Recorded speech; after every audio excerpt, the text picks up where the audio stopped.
خواہشمند ذہنوں کو بعض اوقات نقصان برداشت کرنا پڑتا ہے۔ ہم اپنی انا کی وجہ سے ایک دوسرے سے روٹھے رہتے ہیں، جبکہ ہمارے اندر کا انسان ایک دوسرے سے صلح اور دوستی کرنا چاہتا ہے۔ بہترین انسان وہ ہے جس کے پاس سماجی تبلیغ کے لیے الفاظ کے بجائے اس کا اپنا بہترین کردار ہو۔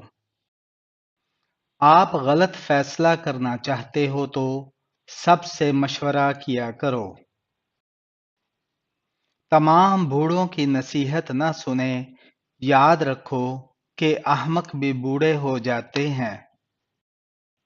خوش رہنے کے لیے بے وقوف آدمی سے ہمیشہ دور رہیں۔ مستقبل ان لوگوں کا ہے جو اپنے خوابوں کی خوبصورتی پر یقین رکھتے ہیں۔ اگر آپ سکون کی نیند چاہتے ہو تو یہ دو خطرناک کام کبھی مت کریں۔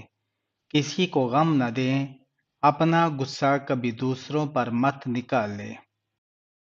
خاموشی کا ادب کرو، یہ آوازوں کی مرشد ہے۔